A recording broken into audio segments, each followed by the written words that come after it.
या पाक करें या तब्दील करें, या अगर किसी और चीज़ से अपनी शर्मगाह को ढांप रखा हो तो लिबास उतार दे। लेकिन जब सूरत यह हो कि अगर बदन या लिबास पाक करें या लिबास बदले या उतारे तो नमाज टूटती हो, या अगर लिबास उतारे तो नंगा हो जाता हो, तो एहतियात लाज़िम के साथ पर ज़रूरी है कि दोबारा पाक लिबास के साथ नमाज पढ़े। ठीक है, यहाँ पर वो यही बात कर रहे हैं कि इंसान है, वो नमाज़ पढ़ रहा है, उसे नमाज के दौरान पता लग गया कि उसका जो है शायद जो उसके कपड़े हैं वो नजिस हो गए हैं, तो अगर नमाज नहीं टूटती तो उस वक्त ही उसे चेंज कर ले। लेकिन अगर नमाज टूटती है तो फिर वो दोबारा पाक लिबास पहनेगा और उसके साथ फिर नमाज पढ़ेगा।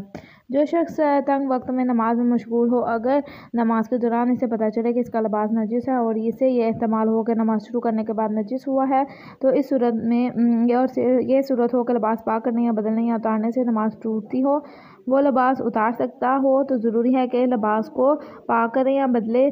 या अगर किसी और चीज़ ने इसने अपनी शर्मगाह को ढांप रखा हो तो लिबास उतार दे और नमाज ख़त्म करे।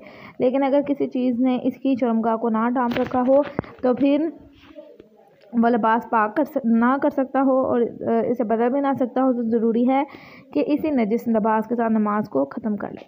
तकरीबन एक जैसे ही मसले हैं। फिर कहना, कोई शख्स जो तंग वक्त में नमाज में मशगूल हो, नमाज के दौरान से पता चले कि इसका बदन नजिस है और इसे यह एहतमाल हो कि नमाज शुरू करने के बाद नजिस हुआ है, तो अगर सूरत ये हो कि बदन पाक करने से नमाज ना टूटती हो तो बदन को पाक करे, और अगर टूटती हो तो ज़रूरी है कि इसी हालत में नमाज को ख़त्म करे, इसकी नमाज सही है। वही बात है। फिर कहने हैं, ऐसा शख्स जो अपने बदन या लिबास के पाक होने के बारे में शक में मुब्तला हो और जस्तजू के बाद कोई चीज़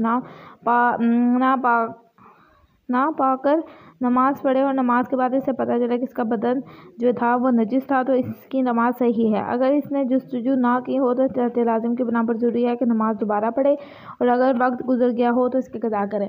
दो बातें कह रहे हैं, उसे शक था, उसने जस्तजू की तो नमाज ठीक है, उसे बाद में मतलब पता नहीं चला, फिर भी नमाज ठीक है। लेकिन जस्तजू नहीं की और बाद में पता चला कि नजिस था, उसकी नमाज जो उसने पढ़ी थी वो बातिल है, उसकी कज़ा करेगा।